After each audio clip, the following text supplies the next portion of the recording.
Corona నేపథ్యంలో Covid రూల్స్ను పాటిస్తూనే నిమజ్జనం చేస్తున్నారు. నిమజ్జనం సందర్భంగా హైదరాబాద్లో భారీ బందోబస్తు ఏర్పాటు చేశారు పోలీసులు. ఎక్కడికక్కడ నిషేధాజ్ఞలు విధించారు.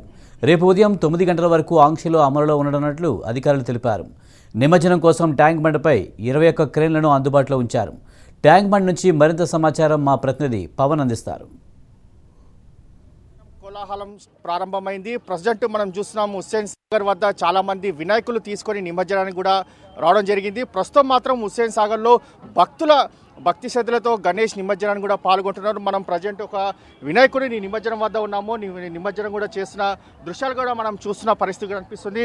ప్రస్తుతము క్రెయిన్లో మనము ఒక గణేష్ నిమజ్జనం కోసం రావడం కూడా జరిగింది. గణేష్ని నిమజ్జనం కూడా అయిపోయి ప్రజెంట్ చూసినట్లయితే ఇక్కడ పోలీస్ బందోబస్తు కూడా భారీ ఎత్తున ఏర్పాటు చేశారు. గణేష్ నిమజ్జనం కోసము భక్తులు వచ్చే వారందరూ కూడా కోవిడ్-19 ప్రికాషన్స్ కంపల్సరీగా తీసుకోవాలని చెప్పి కూడా పోలీసులతో పాటు డాక్టర్లు కూడా సూచించడం జరిగింది. అయితే ఇప్పటి వరకు కూడా దాదాపు 1000 వినాయకులు కూడా వచ్చినట్లు మనకు సమాచారం తెలుస్తుంది. అన్ని వినాయకులు కూడా 3 ఫీట్ల లోపే వినాయకులు ఉన్నాయి. ఖైరతాబాద్ గణేష్ కూడా మరికొద్ది సేపట్లో ట్యాంక్ బండ్ వద్ద కూడా చేరుకుంటారు. చేరుకున్న వెంటనే ఖైరతాబాద్ గణేష్ను కూడా నిమజ్జనం ప్రక్రియ చాలా త్వరగా పూర్తయ్యేందుకు కూడా పోలీసులు పక్కా ప్రణాళిక రూపొందించడం కూడా జరిగింది. అయితే ఉదయం వరకు కూడా చాలా ప్రశాంతంగా ఉన్న ఈ యొక్క హుస్సేన్ సాగర్ కొద్దిసేపటి నుంచే ఈ యొక్క భక్తుల కోలాహలం కూడా ప్రారంభమైందని కూడా చెప్పుకోవచ్చు.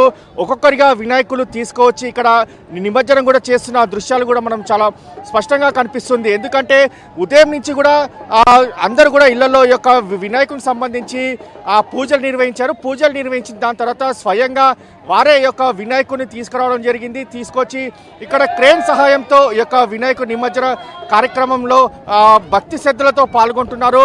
అయితే ఇక్కడ మాత్రము చాలా ప్రికాషన్స్ కూడా తీసుకుంటారు. వినాయకుని తీసుకొచ్చిన సమయంలో క్రెయిన్లో మాత్రము కేవలము గజ ఈతగాల ద్వారానే ఈ యొక్క దీనికి సంబంధించి పూర్తిగా ఈ యొక్క వినాయక నిమజ్జనంలో పాల్గొనే విధంగా చూస్తున్నాము. మనం చూడొచ్చు చాలా మంది ఒక్కొక్క వినాయకులు కూడా వస్తున్నారు. వచ్చి ఇక్కడ నిమజ్జన కార్యక్రమంలో పాల్గొంటున్నారు. అసలు వీరు ఎక్కడి నుంచి వచ్చారు మనం అడిగి తెలుసుకున్నాం. आप कहाँ से आए?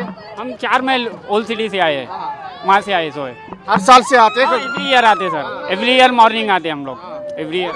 आपको कैसे लग रहा है? नहीं, बहुत अच्छा है, हैप्पी है, बहुत सुकून है और जल्दी है, अच्छा है। विसर्जन सबको क्लियर ये होना है, హ్యాపీ.